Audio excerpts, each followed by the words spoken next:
Excellent. You guys are, wow, you guys are really good, huh? God damn, look at this. Like 100 people know the answer. I'm so impressed.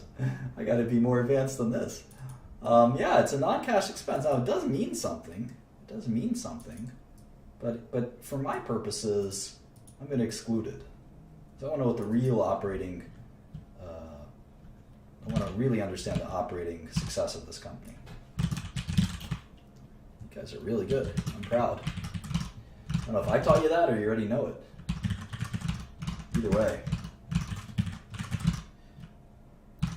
And keep in mind, we're doing this model in millions. You should always do your model in millions. Everything I do is in millions. Even when I go to the grocery store, I buy it in thousands of millions. I'm just kidding, of course. All right, so let's look at some more numbers, shall we?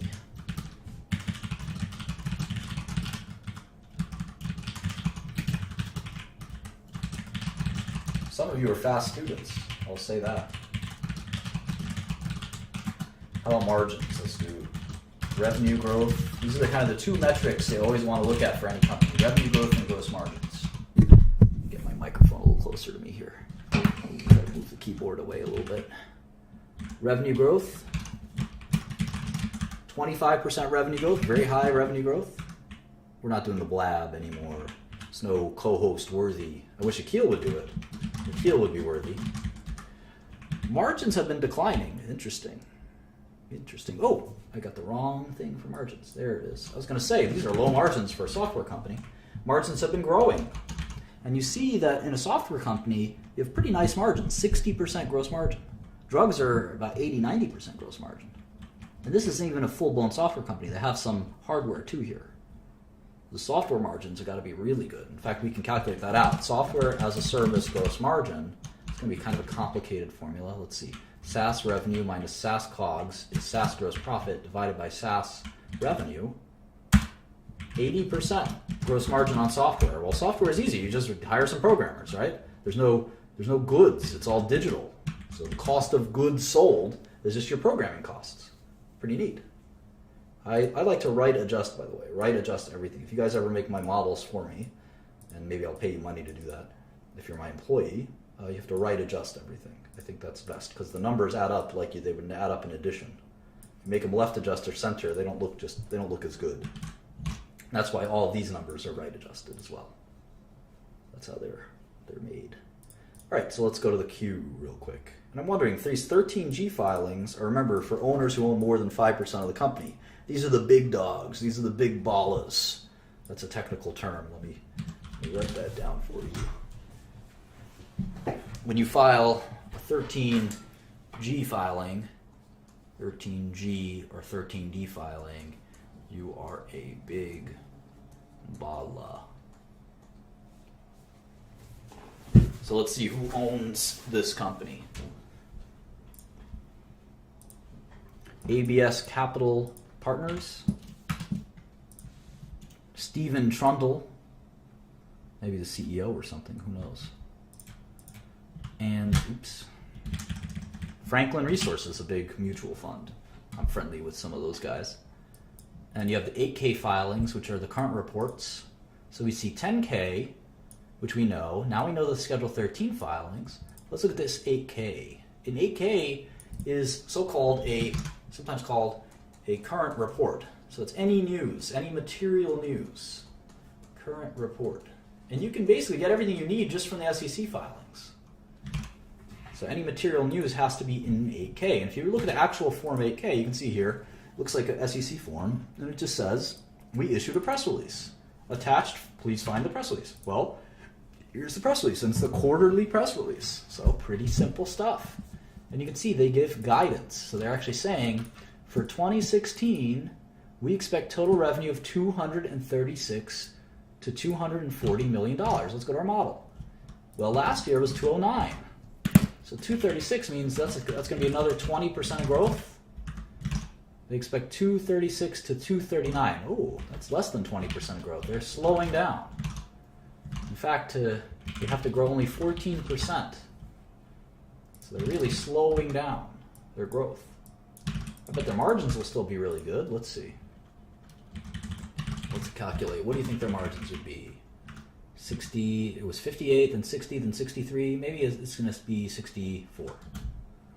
So their gross margin would be 152 million. Sales and marketing, let's see how much sales and marketing has grown year over year. I wonder if it grows faster than revenue. It shouldn't, right? Your costs will hopefully grow slower than your revenue is growing. There's a problem if it goes the other way around. Well, they're definitely investing in it. It keeps growing. So let's assume that their costs grow by 10%. How much income would they have? They've jumped to 34 million in income. I don't know how much interest they'll have. You can see they have taxes. So let's say they have 30% taxes. So we'll do 24 million. 24 million in net income for 2016. But I'm curious why they're only forecasting 14% growth. That's sort of like a somewhat weak growth compared to the last several years. Now, it might be because they're just a bigger company and you can't grow forever, can you? Can't really grow forever. They probably don't need much in G&A, right? They should probably not grow that much, or R&D. They're spending quite a bit on R&D. So maybe they'll make 28% year over year. And if you look at net income year over year, it's kind of interesting. If you have 14% growth in net income, how much growth should you have in 14% growth in revenue, how much growth should you have in net income?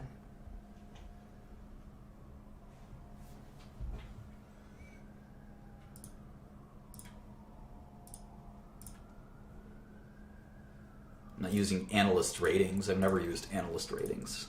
Buy, sell, never.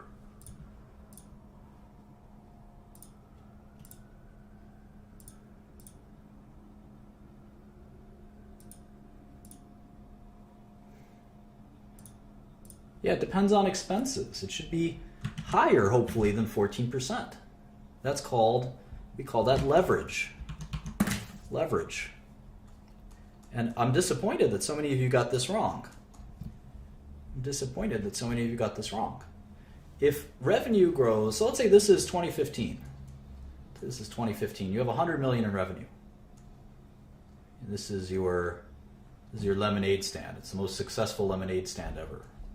I used to give more kind of provocative examples, but I think because these lessons are being recorded, I'm going to keep it very tame. This is a lemonade stand, and you sell the best lemonade possible, and you have 100 million in revenue, and you have 50 million in costs, sugar, lemons, I don't know, ads.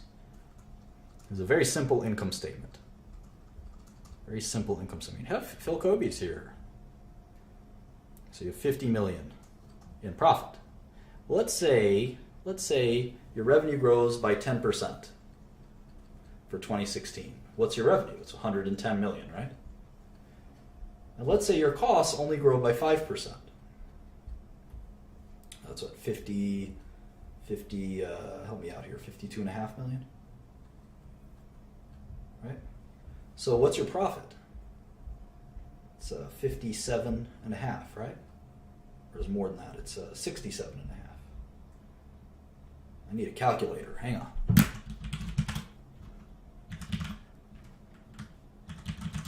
$57.5.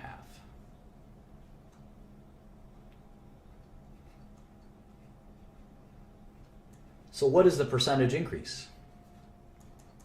It's more than 10%.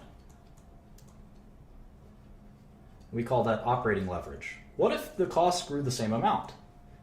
Would X equal 10%? Let's see. Change this to 10%. We change this to 55, right?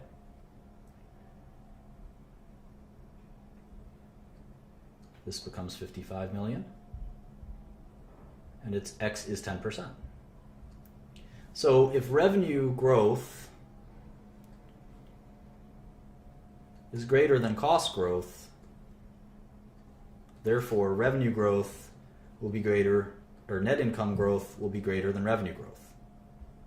And that's what we hope. We hope that we can grow our revenue faster than we can grow our costs. If that makes sense. All right.